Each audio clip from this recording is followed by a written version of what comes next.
Entonces, cuando nosotros hablamos de invertir en finca raíz, una excusa es no tengo la cuota inicial. Nos olvidamos de aspectos importantes, por ejemplo, como los subsidios.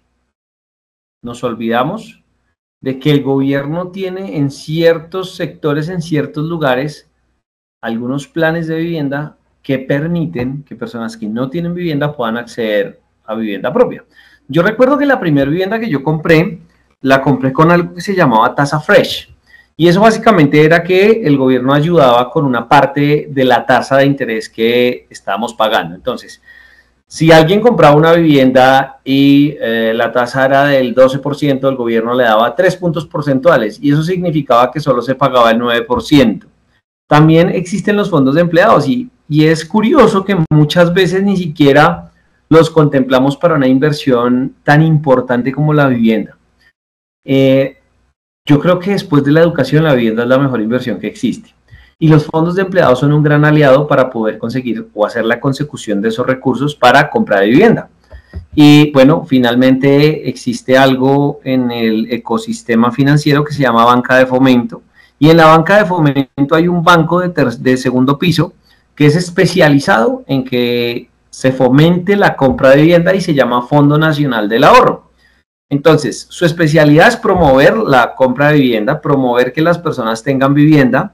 Ojalá los que no tienen, pues puedan tener su primer vivienda. Y para ello el Fondo Nacional del Ahorro lo que dice es, bueno, ahorra aquí para tu cuota inicial.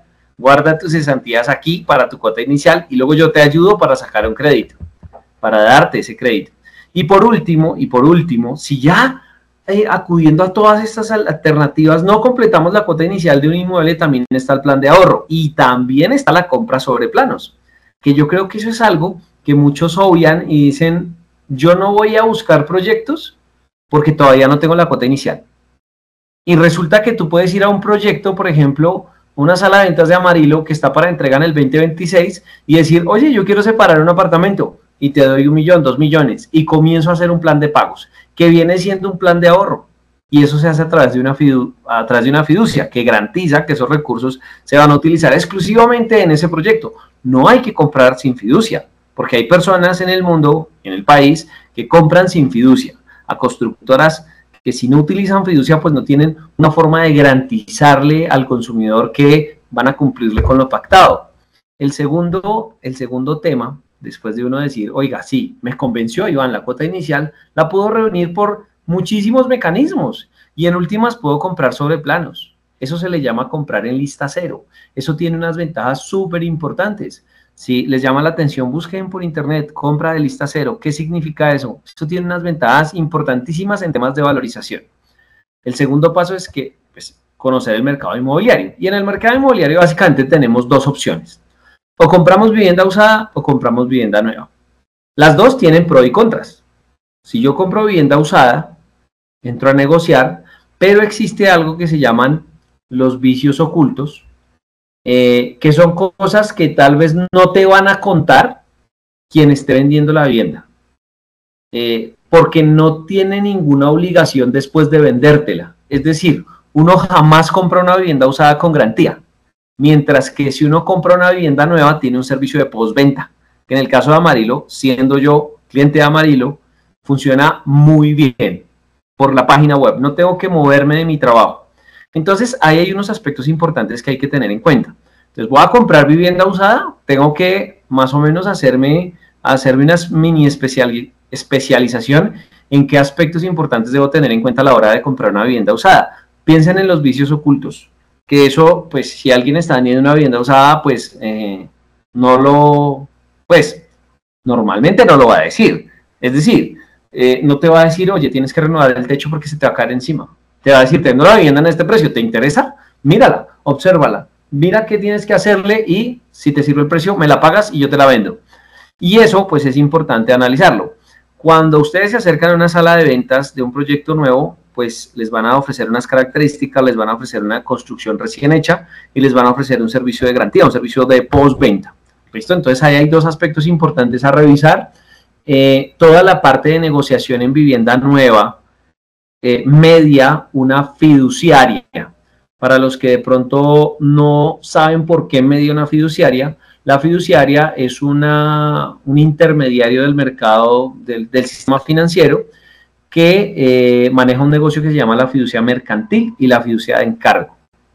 Y eso básicamente es como un custodio de los recursos que están destinados a un proyecto que solo los va a entregar si se cumplen unas características que garantizarían que el proyecto se va a llevar a cabo. Es decir, la constructora no se va a llevar esos recursos hasta tanto no cumpla unas condiciones especiales para garantizar que el proyecto se va a llevar a cabo.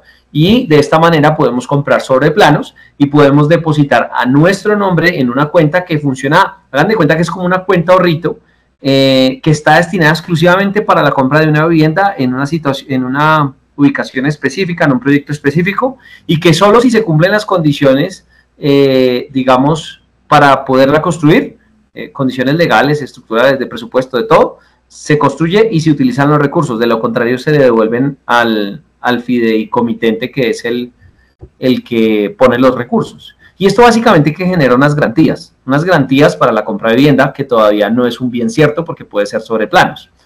En vivienda usada no pasa eso. En vivienda usada negocias con un tercero y tienes que hacer un proceso de negociación diferente. Entonces, ese aspecto es importante de ver cuáles son las diferencias. Ahora, lo tercero, tienes que tomar un crédito hipotecario y tienes que tomar un buen crédito hipotecario.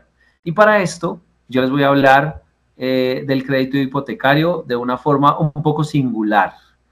Miren, les voy a hablar así. Existen básicamente 3 modalidades de crédito.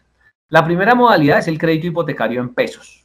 El crédito hipotecario en pesos es un gatico tierno que de pronto se emociona y te rasguña un poquito, pero no es grave, ¿sí? El crédito hipotecario en VRs, unidades de valor real, y en IPC, índice de precios al consumidor, o en IPC, por ejemplo, es un leopardo, es un tigrillo que es salvaje. Entonces, si tú no sabes manejarlo, te va a ir mal. Es a lo que quiero llegar. Si tú no sabes manejar un crédito hipotecario en VRs, no te va a ir bien, porque la VR es la unidad de valor real, que es la transformación del UPAC. El UPAC en su momento fue muy doloroso para las personas mayores, porque el UPAC se denominaba unidad de poder adquisitivo, y esa unidad de poder adquisitivo básicamente era un mecanismo a través de los cuales los bancos tenían un segurito en el que si el costo del dinero paulatinamente subía más y ellos hacían un crédito hipotecario que normalmente no es a corto plazo, tiene que ser a largo plazo, y ya les voy a hablar del plazo, pues no se van a exponer a que hayan prestado plata a una tasa muy bajita si en 3 años la tasa sube mucho, porque la VR va a permitir actualizar esos puntos básicos de inflación. Bueno, el UPAC en ese momento. Luego lo convirtieron en unidad de valor real porque el UPAC lo único que hacía era subir. La VR sí puede bajar. La VR sí puede bajar porque si la inflación corrige, pues el valor de la VR debería bajar. Y ahí les quiero decir algo.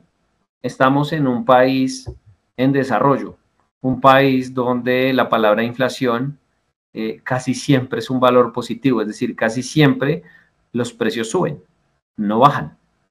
Y esa es otra de las razones de por qué invertir en finca raíz es un maravilloso negocio.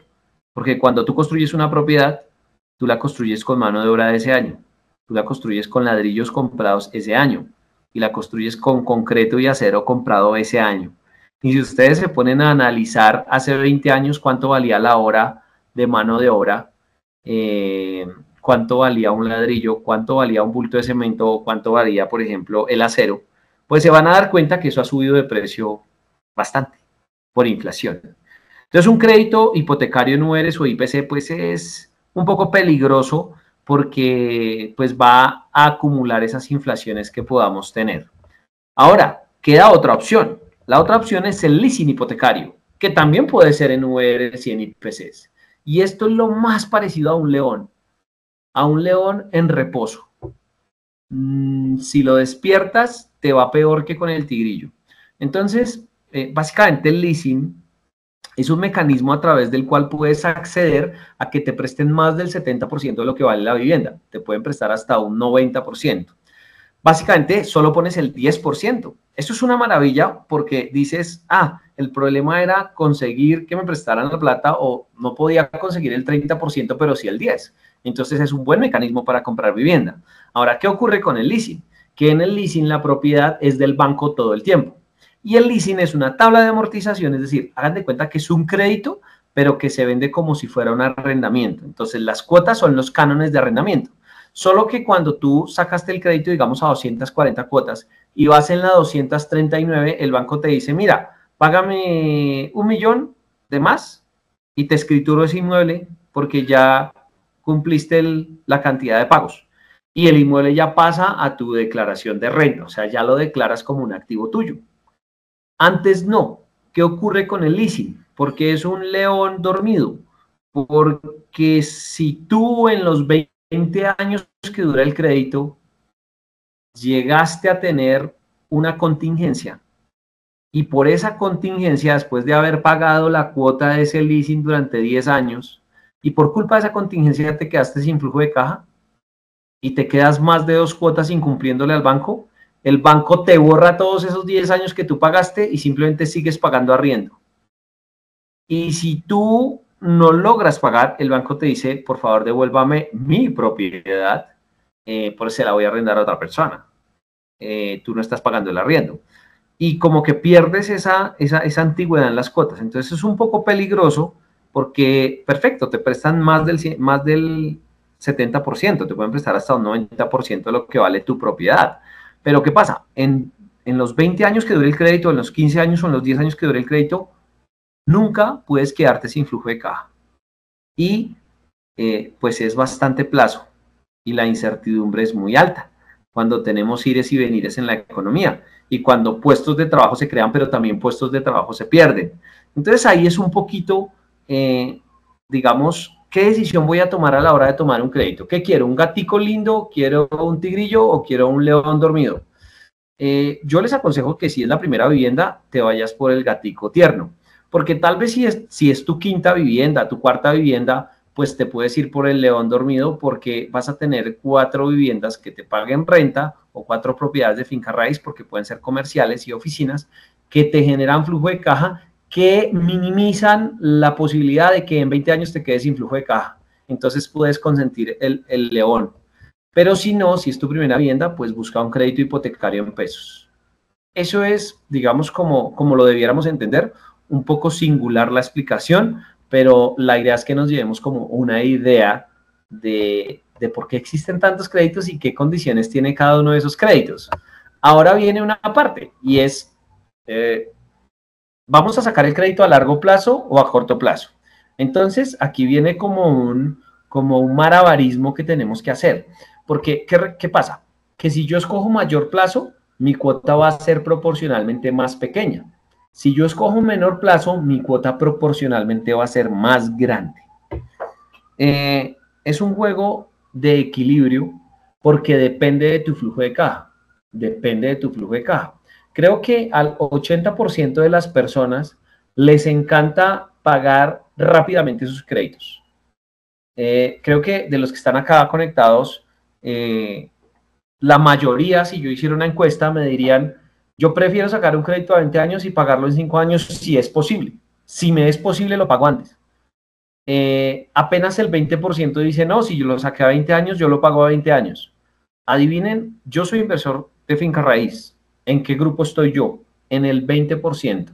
Que si saca un crédito hipotecario a 20 años, lo pago, o sea, no lo prepago. Lo que quiero decir es, no lo voy a prepagar. Y ustedes se preguntarán, ¿por qué este profesor de finanzas nos dice que él no se apresura a pagar un crédito si está pagando intereses? Y entonces hay quienes dicen que está pagando el doble de lo que le costó la vivienda y esas cosas. Y resulta que lo que pasa es que yo analizo valor del dinero en el tiempo y rentabilidad. Entonces, cuando yo compro una propiedad y saco un crédito hipotecario a 20 años a una tasa, por ejemplo, del 12% efectivo anual, quiere decir que a mí esa plata me está costando el 12%. Es decir, yo estoy pagando un arriendo que sería del 12%. Supongamos que esa plata son 100 millones.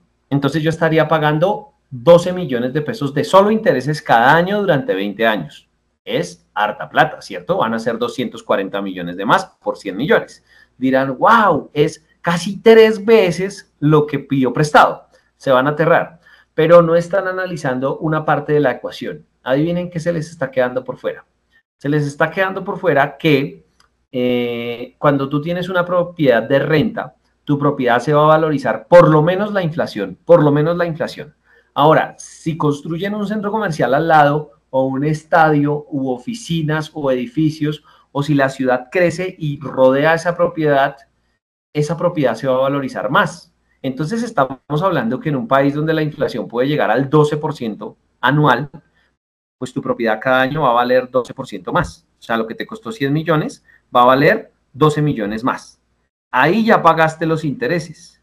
Pero ¿qué pasa? Que si tú la tienes rentada, normalmente te van a pagar el arriendo más o menos el 0.5% mensual. Que eso mal contado es un 6% al año.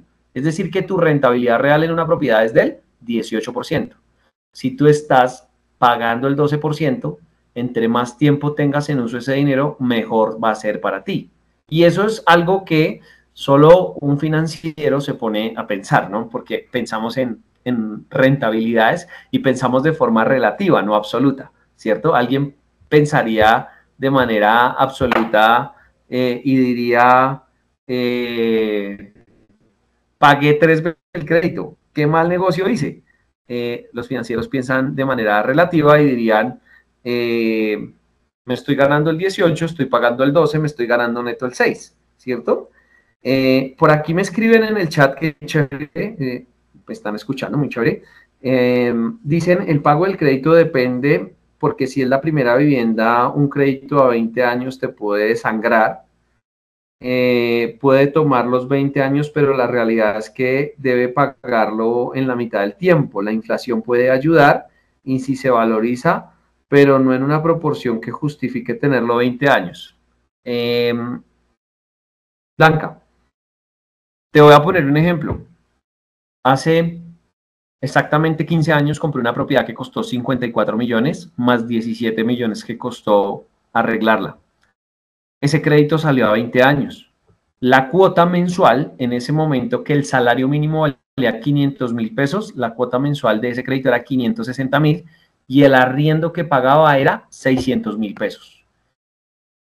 Hoy, después de haber pasado todo ese tiempo y estando vivo el crédito, el arriendo que paga esa propiedad son 890,000 pesos.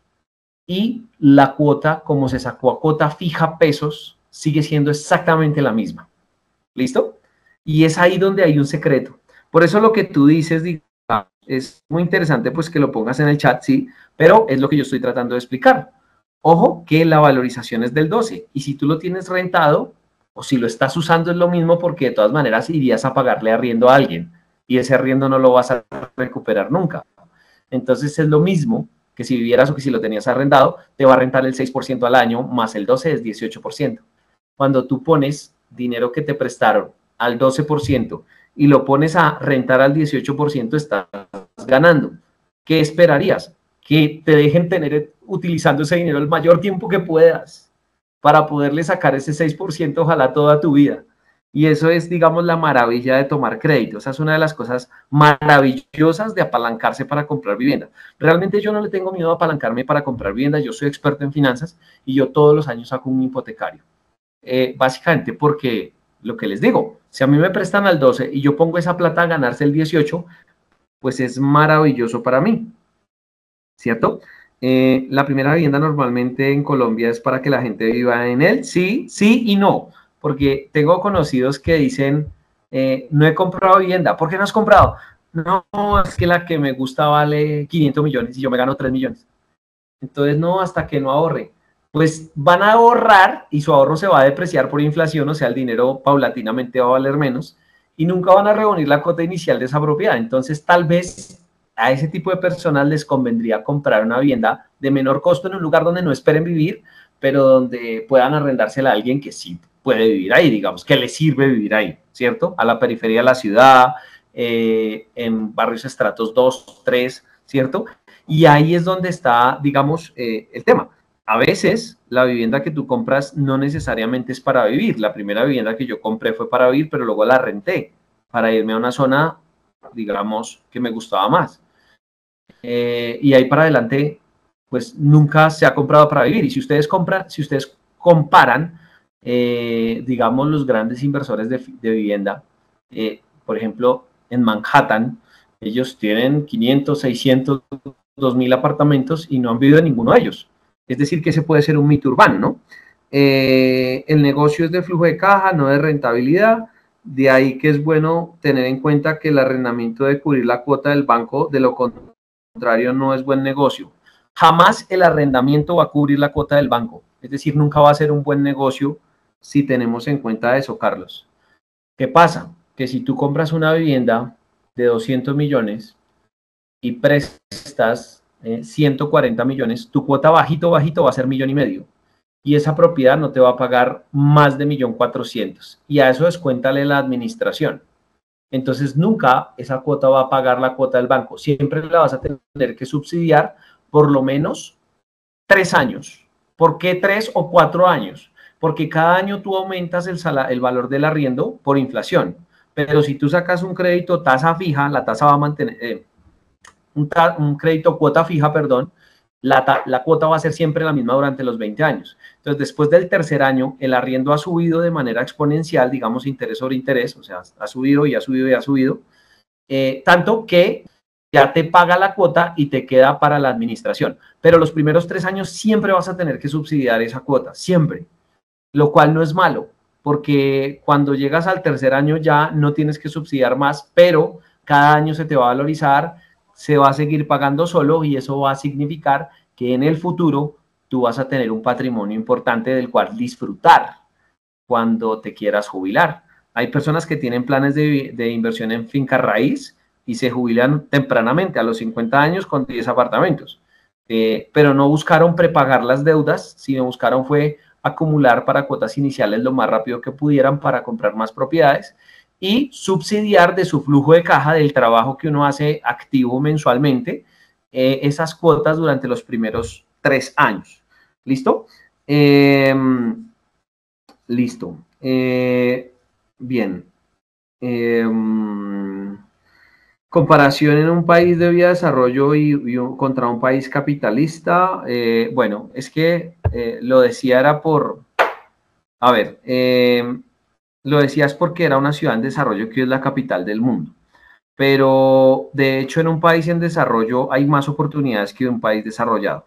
Si tú quieres ir a montar una empresa en Estados Unidos, tienes que cumplir una reglamentación bastante estricta y vas a tener que tener más capital para empezar tu empresa.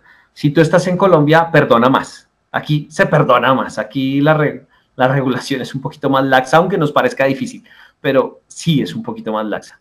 Entonces aquí hay más oportunidades. Las ciudades están creciendo y cuando las ciudades están creciendo, pues es una maravilla porque tú tienes la oportunidad de comprar antes de que eso ya sea una gran urbe, ¿sí?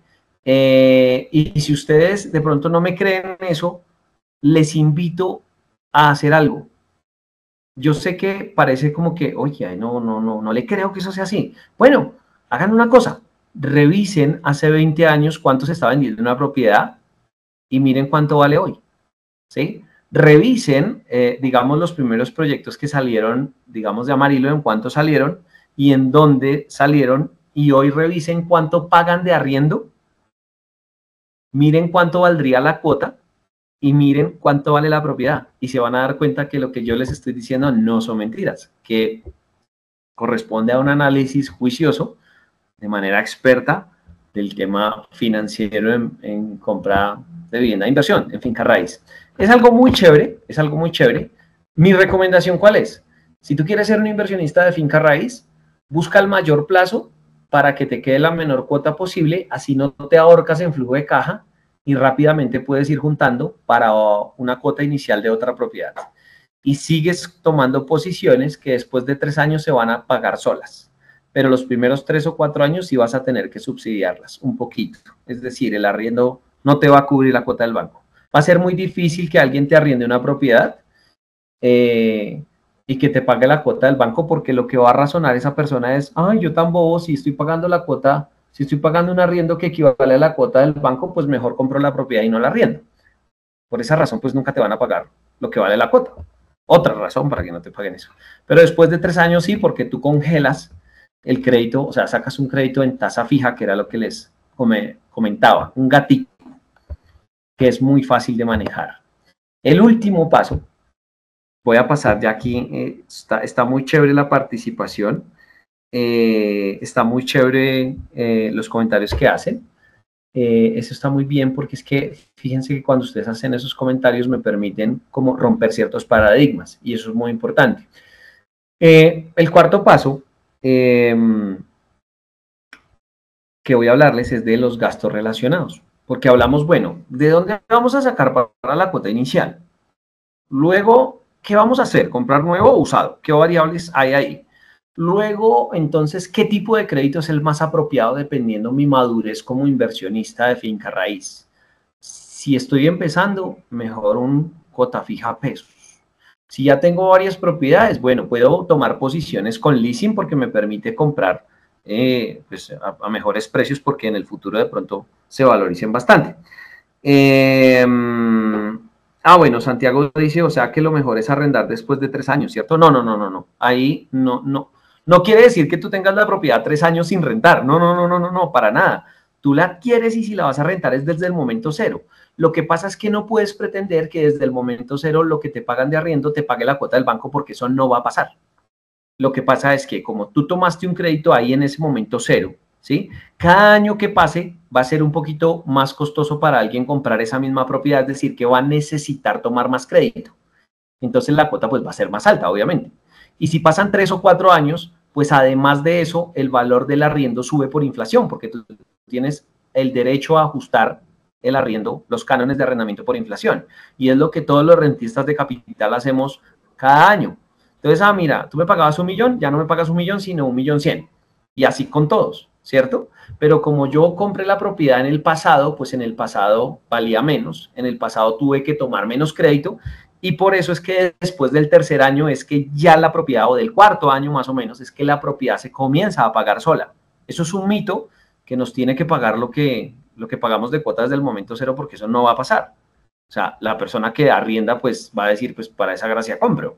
Sería lo más lógico. Pero sí va a pasar después del tercer o cuarto año. ¿Listo? Súper, Santiago, chévere.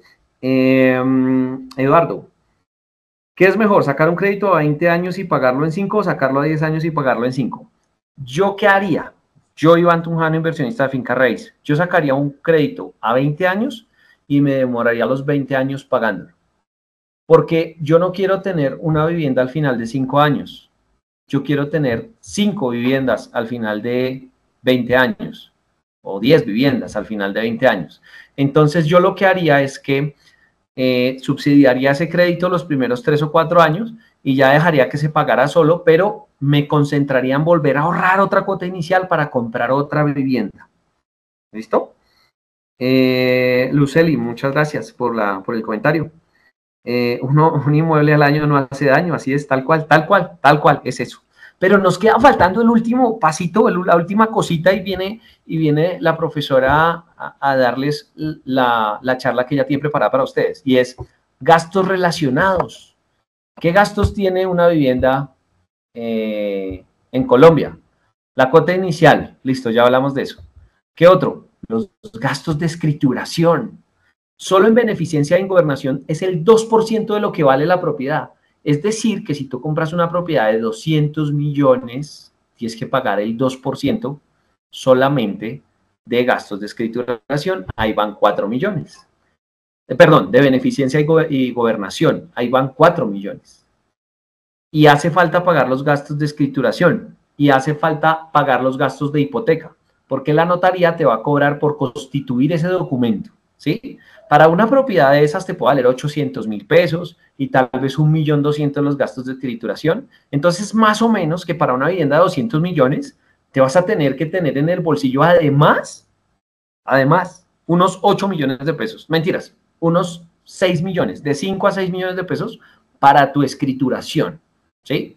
Ahora, claro, hay lugares donde pues esa escrituración sale más barata, porque hay notarías donde las fotocopias son más baratas y entonces los gastos de escrituración son más baratos. Pero eso hay que contemplarlo, ¿no? Uno dice, oiga, ya reuní la cuota inicial, saqué el crédito, estoy listo. Y luego cuando le dicen, no señor, es que para que te la puedas escriturar tienes que pagar además 6 millones allá en la notaría. Ay, ¿cómo así? Sí, toca pagar eso. Ahora, hay que contemplarlo dentro del presupuesto, dentro del proyecto de inversión que tenemos. Entonces ahora venimos a otra cosa, y es el gasto de las adecuaciones, porque tal vez tú dices, oiga, voy a comprar un proyecto Amarillo. Amarillo tiene unos proyectos divinos en Ibagué, divinos. No estoy queriendo hacer publicidad, pero es que es la verdad.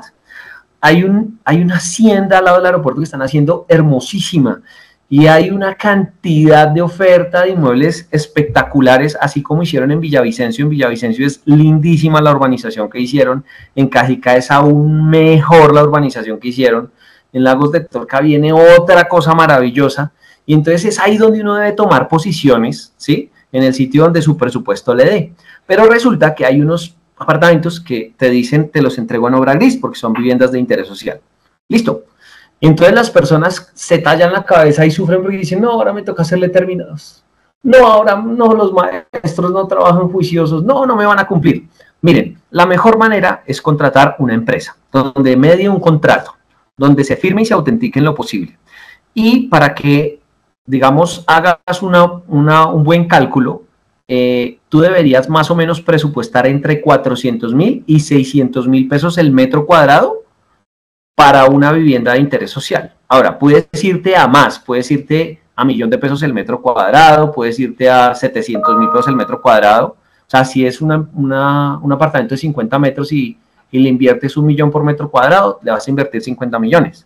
Eso es un montón de plata, ¿sí? En lujos y cosas, ¿no? Porque vas a escoger un porcelanato divino y vas a escoger unos muebles maravillosos y unas posetas para los baños divinas en un mármol espectacular, ¿sí? Y eso está muy bien, pero es que si tú quieres para renta, tú tienes que buscar materiales de bajo costo, pero de mucha resistencia. Entonces ahí no vale la pena poner un piso de madera porque se te va a dañar mientras lo arriendas, y luego la remodelación va a ser más difícil. Ahí vale la pena tomar una baldosa, y ahí hay ciertos tips que solo un arquitecto que haya montado una empresa, que esos emprendimientos hay un montón, te puede dar. Que si estás en tierra caliente tienes que escoger colores fríos. No vayas a comprar un apartamento en tierra caliente y a ponerle un piso amarillo, porque los pisos amarillos son más cálidos, son más utilizados para tierras frías. Entonces, ese tipo de cosas vas a tener que tenerlas en cuenta. La buena noticia es que no es difícil aprender de eso. Es decir, basta con entrar a tutoriales de decoración que estén asociados al clima. Basta con revisar qué tipo de cortinas puedes utilizar en qué tipos de climas, porque si estás en clima frío, pues deberías utilizar cortinas como de tela, un poco más cálidas. Pero si estás en tierra caliente no puedes poner una cortina de tela porque te vas a asar dentro del apartamento. Entonces, ese tipo de cosas es importante tenerlas en cuenta. Y lo que yo les aconsejo es presupuestar un porcentaje, un valor por metro cuadrado, para que ustedes sepan, miren, busquen a arquitectos o personas que hagan terminados y díganle, bueno, ¿a cómo me termina metro cuadrado? ¿Lo quiero bonito, elegante, o lo quiero de combate, pero lo quiero bien, lo quiero, depende cómo lo quieran, ¿sí? Lo quiero muy fino, pues, porque voy a vivir. Bueno, entonces ahí sí pueden ponerle 1.000.000 por metro cuadrado que quieren. ¿Listo? Y por último, ya voy a terminar, hay otra cosa que no se tiene en cuenta. Cada año hay que pagar un predial, impuesto predial. Eso es súper importante y eso hay que irlo provisionando. Pero además de eso, si sacaste un crédito, vas a tener que pagar unos seguros, y esos seguros es incendio y terremoto. No estás exento a que pasen cosas. Es decir, no sabemos cuándo la tierra se va a mover. A mí personalmente no me cabe en la cabeza cómo una persona invierte en finca raíz y no tiene seguros. Es decir, si lo sacaste con crédito, obligatoriamente vas a tener seguros. Pero si ya lo pagaste, síguelo asegurando. Sigue comprando el seguro que no te vale mucho, y en cambio el día que tiemble, pues no sufres que perdiste todo tu patrimonio. Y adicional, tiene unos amparos como los carros, que tú compras el seguro de carros, pero si te pinchas, van y te despinchan gratis. También pasa con las propiedades. Entonces, alguna vez una profesora de mi universidad compró un apartamento, le puso madera, y resulta que se fue a trabajar abrió una llave, ¡ay, no hay agua! No, quitaron el agua y se le olvidó, le entró una llamada, se fue. Pues cuando llegó en la noche y pusieron el agua durante el día, el apartamento estaba inundado. Perdió todo el piso. Pero yo le dije, oye, profe, lamento tu pérdida, pero acuérdate que tú tienes un seguro que pagas por el hecho de estar con un crédito. Y ese seguro tiene unos amparos. Y resulta que en esos amparos está inundación. Entonces ella toda feliz, después de haber llorado, me dice, llamé y resulta que me van a pagar arriendo en otra propiedad y me van a cambiar el piso, porque eso estaba amparado en el seguro. ¿Listo?